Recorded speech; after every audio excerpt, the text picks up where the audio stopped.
Donald Trump is the worst president in human history. But what if, for some strange reason, Donald Trump wants to lose this war in Iran? What if he wants the American empire to collapse? What if Donald Trump wants to destroy the global economy? Then he'd be a genius, right?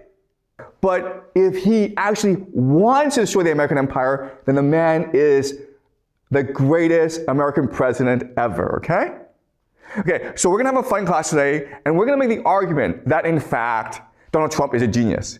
That in fact, all this chaos is purposeful. That there's actually a plan behind all this, okay? That's the argument I want to make to you today. Okay, so what is the plan? What is going on here? All right, so first thing to notice is that the world gets 20%, okay? 20% of its oil from the Middle East, okay? Primarily going to East Asia. So India gets about 6% of its oil from the Middle East. Japan gets 75% of its oil from the Middle East. So East Asia is heavily dependent on Middle East oil, okay? But as you can see, it also goes to Europe as well, and then also to the United States. All right, so the world is dependent on the GCC oil. If this war continues, if ground forces are used, then all the oil from the Middle East collapses. And JP Morgan has come out and said that by mid-April, the world will run out of oil. Okay? So this is a disaster for the world. But it's just much more than energy needs, okay? So because Iran is constraining movement in the Strait of Hormuz, we're seeing 7 major shortages. Okay, so yes, we know oil and LNG are being stopped. Okay, but actually the problem is much worse because look at phosphate, ammonium, sulfur, urea. This is food production. Okay, primarily used for fertilizers. In other words, if this war persists, not only will countries run out of energy, they'll also run out of food, okay? All right, food, okay? So nitrogen is important for fertilizers, okay? You need nitrogen for fertilizers. And as you can, and what this map tells you is that if you are in the blue or the light blue, it means you produce more nitrogen than you need, so you export it. If you are not in the blue, then you're kind of screwed, okay? So basically, this area especially, this area, okay? Europe, as some parts of Europe, okay? So now they need more nitrogen. And again, before they were getting a lot of nitrogen, ammonia, from the Middle East. And now, where are they forced to get the nitrogen? From here and from here. Okay? So again, yes, I know Donald Trump's losing this war in the Middle East, but in the long term, America stands to benefit.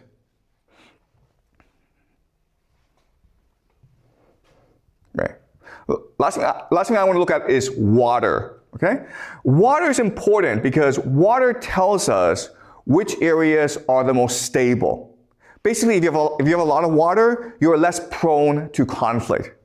But if you don't have that much water, then you're prone to conflict, okay? So we look at, so if you're in a dark blue, you're good, okay? Nothing to worry about. If you are in the light blue, you are in a lot of trouble, okay? So if we look at this area, North America, pretty stable because lots and lots of fresh water, okay? If you look at Russia, pretty stable, lots and lots of fresh water. But if you're Africa, you're in a lot of trouble. If you're Europe, you're in a lot of trouble. If you are Middle East, you're in a lot of trouble. If you are Southeast Asia, you are not in that much trouble, but you are in some trouble, okay?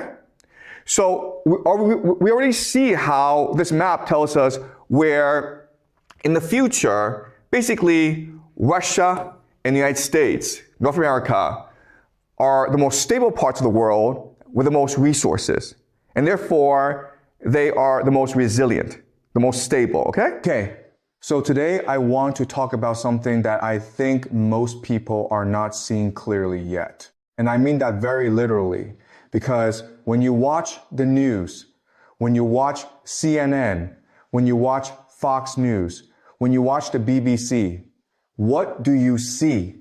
You see a war between America and Iran, two countries, one conflict. But I want to show you today that this framing is completely wrong. Because what Iran just did, and I want to be very specific about this, is not just fighting a war. What Iran just did is spring a trap. And this trap does not just catch America. This trap pulls China into a direct confrontation with America. And once you understand how this trap works, once you see the structure of it, you will understand why I believe we are now closer to a world war than at any point since 1945. Okay? So let's begin. And as always, I want to start with a thought experiment because I think thought experiments are the best way to understand complicated things. Okay? So imagine you are playing chess, okay? And your opponent is much stronger than you. He has more pieces. He has more experience. He has more resources. If you play a normal game of chess, if you try to fight him piece by piece, you will lose. There is no question about that. So what do? You do not fight him directly. Instead, you create a situation, a position on the board where no matter what move he makes, he loses something important. You trap him. In chess, we call this a fork. One move attacks two pieces at the same time. Your opponent can only save one, the other one is gone. This is exactly what Iran has done to America. And the second piece, the one America cannot save, is China. Now, let me explain this carefully because this is the core of my entire analysis today. Okay, so first let me give you some background because to understand what is happening now, you need to understand the relationship between China and Iran. And this relationship is much deeper than most people realize. In 2021, China and Iran signed a 5-year cooperation agreement. Okay? This is a very important agreement. Under this agreement, China committed to investing $400 billion into Iran's infrastructure, roads, railways, ports, energy facilities. In exchange, Iran agreed to supply China with heavily discounted oil for 25 years. Okay? So China gets cheap oil, Iran gets investment and economic survival. It is a deal that benefits both sides enormously. Now, here is the key number I want you to remember. China currently imports approximately 5.4 million barrels of oil per day through the Strait of Hormuz. Let me say that again. 5.4 million barrels per day through the Strait of Hormuz, which Iran now effectively controls. Think about what this means. China's entire industrial economy, its factories, its supply chains, its manufacturing base, which produces goods for the entire world, runs on oil. And the majority of that oil comes through a strait that Iran controls. This is not a minor detail. This is a strategic dependency of the most profound importance. Okay? So now let me ask you a question. And I want you to think about this very carefully. If you are China, if you are sitting in Beijing watching this war, what is your primary concern? Some people say, well, China is happy, Iran is fighting America, China's enemy is being weakened. Okay? That is one way to look at it. And on the surface, yes, there are some benefits for China. America is being drained militarily. America is being weakened economically. America's credibility in the world is collapsing in real time. But here is the problem. Here is the fork in the chess game. China's oil supply is being disrupted. China pre-purchased oil in the first 2 months of 2026. China's oil imports surged 16% as it tried to build stockpiles. Okay? So China was smart. China saw this coming. But no stockpile lasts forever. And every single day that the Strait of Hormuz remains partially closed, China's economic pressure increases. Oil prices are rising, and for every 25% increase in oil prices, China's economy shrinks by approximately 0.5% of GDP. Okay? That does not sound like much, but for an economy already facing pressure, already dealing with domestic challenges, this matters a great deal. So China is being hurt. Not as much as America, not as much as Europe, but China is being hurt. And here is where the trap closes, because China now faces a choice. And either option of this choice pulls China deeper into this conflict. Option 1, China does nothing. China watches Iran fight America alone.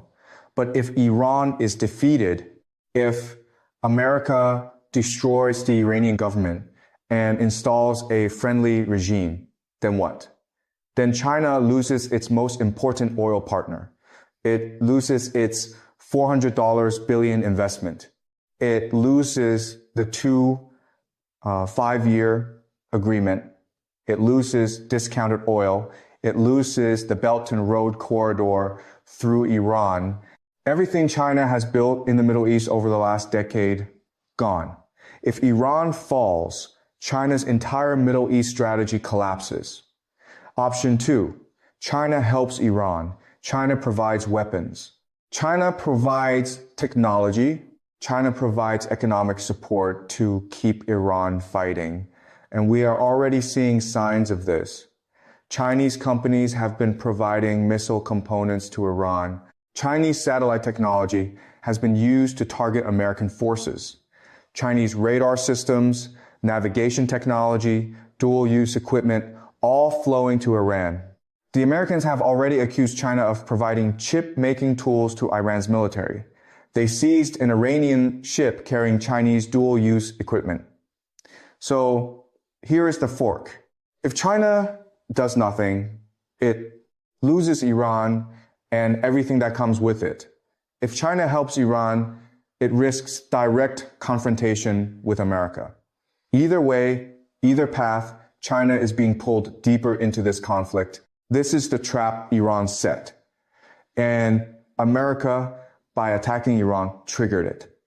Now, let me go even deeper because I want to explain why this trap is so dangerous. And to do that, I want to go back to a concept I have discussed many times before, the concept of escalation dominance versus escalation control. Okay? So escalation dominance is the American approach. It means I have so much firepower, so much military strength that I can always escalate higher than you. If you hit me, I hit you harder. If you hit me harder, I hit you even harder. The idea is that at some point, the other side looks up the escalation ladder, sees how high I can go, and decides to stop. That is escalation dominance. Escalation control is the Iranian and the Chinese approach. It means I do not need to match you at every level. Instead, I control when and how escalation happens. I choose my moments. I choose my responses. I keep you guessing, I keep you off balance, and crucially, I make sure that every escalation by you costs you more than it costs me. Now, here is the critical question. In a conflict between China and America, which approach wins? And the answer is very clear when you understand the geography. If America and China go to war, where does that war happen? It happens in the Pacific, in China's neighborhood. China has the home advantage. China does not need to project power across 10,000 miles of ocean. China is already there. And this is something the American military fully understands and is terrified by. The Americans spent enormous resources studying the Iran war, watching how their weapons perform against Iranian drones and missiles. They are learning, but here is what is very interesting. China is also watching. China has been studying every American weapon system, every American tactic, every American vulnerability up close, in real time, in a live combat environment. The Americans are fighting against weapons that China helped design. So China now knows exactly how American systems perform, and America still does not fully know what China has. Okay? Now, I want to bring in a concept that I think is very important to understand, and this is the concept of what I call the strategic vacuum. Here is the situation. During the Cold War, America was very careful about where it fought wars. Why? Because if America attacked a country that was closely allied with the Soviet Union, the Soviets would respond. So America always had to ask before every military action, what will the Soviets do? This kept America somewhat disciplined, somewhat rational, but the Soviet Union collapsed, and after 1991, there was no more constraint. America could attack Iraq, no consequence. America could attack Yugoslavia, no consequence. America could attack Libya, no consequence. America could attack Afghanistan, no consequence. Because there was no superpower standing behind these countries saying, if you attack them, you attack us. And this is exactly the situation that lured America into attacking Iran. There was no Chinese military presence in Iran. There were no Chinese soldiers on Iranian soil. So America thought, okay, we can hit Iran. China will complain diplomatically. China will call for a ceasefire, but China will not fight. And on the surface, this seems correct. China has not sent troops. China has not declared war. China is officially neutral. But here is what is actually happening underneath the surface. And this is the most important thing I will say today. China is fighting this war, just not the way America expects. China provided the satellite that Iran used to monitor American military positions for strikes. Chinese radar systems enhanced Iran's electronic warfare capabilities.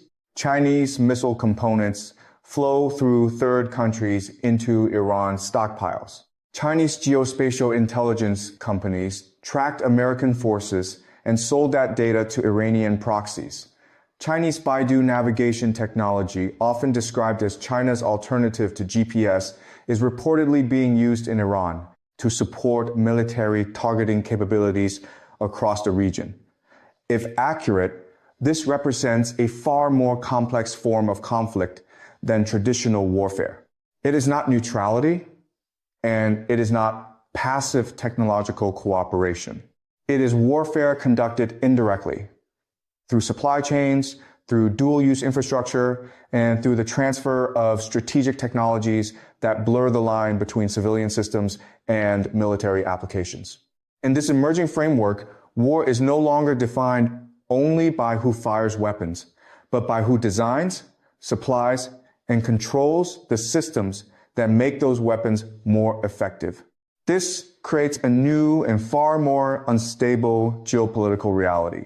The United States is not only facing Iran as a regional adversary, but is also confronting an environment where China can influence the battlefield indirectly without formally entering the conflict. This produces a strategic dilemma for Washington. Any direct retaliation against China risks escalating tensions into a far larger confrontation in the Indo-Pacific, potentially triggering a second and far more dangerous theater of conflict. This is the core trap. Iran draws the United States deeper into the Middle East, while China strengthens Iran's strategic resilience through indirect means, forcing America into a position where every escalation carries global consequences. From this perspective, the conflict is no longer isolated. It becomes interconnected. Iran's actions cannot be understood without considering the broader geopolitical structure that includes China, Russia, and other regional actors. What emerges is not a single war, but a layered system of overlapping conflicts that stretch across regions and domains, military, economic, technological, and informational. Each layer reinforces the others, making disengagement increasingly difficult and escalation increasingly likely. My central argument, which I have been developing since 2024, is that the United States is entering a phase of strategic overextension. This does not mean defeat in a single battle or theater. Rather, it describes a structural condition in which an empire is forced to operate across too many fronts simultaneously, with insufficient resources, political unity, or industrial capacity to sustain long-term dominance in all of them.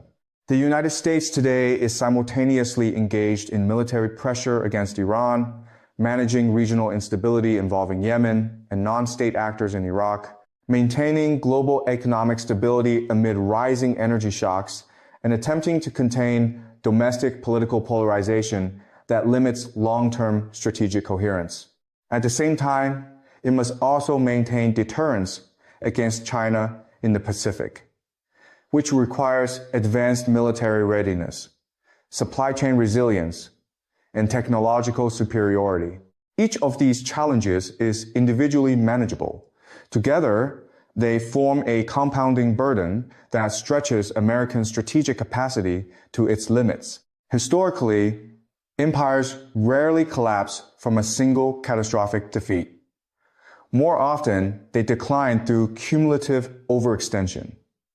The British Empire after World War II is a useful parallel. Britain emerged victorious militarily, but the economic and institutional costs of total war were so severe that within a few decades, it could no longer sustain its global imperial structure. India gained independence, colonial systems in Africa and the Middle East dissolved, and Britain transitioned from a global empire to a regional power.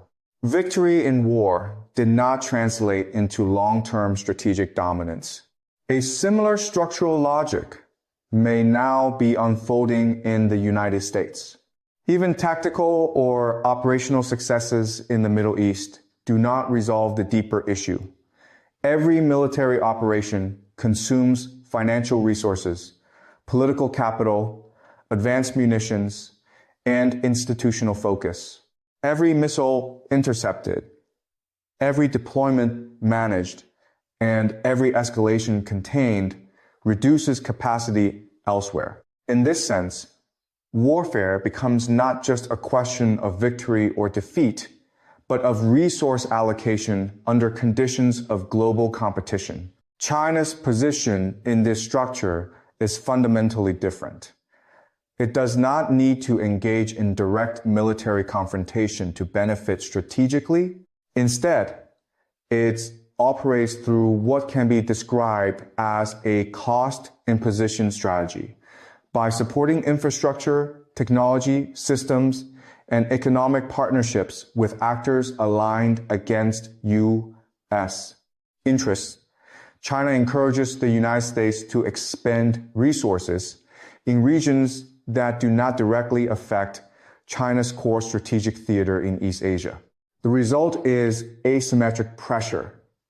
The United States becomes increasingly entangled in expensive multi-theater conflicts, while China preserves its strategic reserves for its primary long-term objective, the Indo-Pacific balance of power. This dynamic raises an important question. Are we witnessing the early stages of a global war? The answer depends on how war is defined. If war is understood narrowly as direct military confrontation between great powers, then the current situation remains below that threshold. However, if war is understood as a systemic struggle over global order economic systems, technological infrastructure, trade routes, energy networks, and institutional legitimacy, then we are already inside a large-scale global confrontation. From this broader perspective, the Iran conflict is not an isolated regional war. It is a pressure point in a much larger transformation of the international system. On one side stands the American-led order, built on dollar dominance, maritime control, alliance systems, and post-World War II institutions. On the other side is a rising alternative model centered on multipolarity, regional connectivity, the expansion of Chinese economic networks, and gradual diversification away from dollar-based trade systems. These two models are increasingly difficult to reconcile. The tension between them is not temporary. It is structural. And Iran becomes one of the first major arenas where these competing systems intersect directly. Russia's alignment further complicates the picture. Moscow provides energy exports, diplomatic support in international institutions, and strategic pressure on Western alliances. India, while officially non-aligned, maintains pragmatic economic relationships that include energy imports from Iran and participation in broader Eurasian trade corridors. Europe remains aligned with the United States, but is increasingly sensitive to energy instability and economic disruption. Turkey operates in a hybrid position, balancing NATO membership with independent regional ambitions. The result is not a simple bipolar confrontation, but a fragmented global system in which nearly every major power is indirectly involved. In such a system, conflicts are no longer localized. They are systemic. The Strait of Hormuz illustrates this clearly. As one of the most important energy choke points in the world, it carries a significant portion of global oil supply. Any disruption there immediately affects global prices, industrial production, and political stability across multiple continents. Iran's ability to threaten or influence this corridor transforms it from a regional actor into a global pressure point. This is why the current conflict extends far beyond military considerations. It becomes an economic and systemic confrontation involving energy markets, shipping routes, financial systems, and technological networks. Each escalation in one domain reverberates across all others. From this structural perspective, three long-term outcomes appear increasingly likely. First, the United States may eventually be forced into a negotiated exit from the conflict in the Middle East, not necessarily as a result of military defeat, but due to cumulative economic strain, political fatigue, and resource depletion. Sustaining a prolonged multi-theater engagement becomes increasingly difficult as domestic pressures rise and global obligations expand. Second, China is positioned to gain relative strategic advantage, not by direct military engagement, but by consolidating economic and technological influence in regions destabilized by ongoing conflict. As Middle Eastern states seek diversified partnerships, China's infrastructure-driven model becomes increasingly attractive, particularly in energy, digital systems, and long-term development financing. Third, the global financial architecture centered on the US dollar may experience gradual but meaningful erosion if key energy-producing states begin to diversify trade currencies, expand alternative settlement systems, or deepen economic integration with non-Western financial networks. The long-standing dominance of the petrodollar system could weaken over time. This would not happen abruptly, but incrementally through accumulated strategic adjustments. Taken together, these trends suggest a world undergoing structural transition, not a sudden collapse, but a slow reconfiguration of global power. The defining feature of this transition is fragmentation of alliances, of economic systems, and of strategic coherence. Ultimately, the key insight is this: modern global conflict is no longer defined solely by battlefield outcomes. It is defined by system pressure. Who controls supply chains, who absorbs economic shocks, who sustains technological superiority, and who maintains internal political stability under external stress. From this perspective, the struggle between the United States and China is not a future possibility. It is already underway. The Iran conflict is one manifestation of that broader competition, not its origin. And what we are witnessing is not a conventional war, but the early formation of a new global order, one shaped less by decisive battles and more by prolonged structural competition across every domain of power.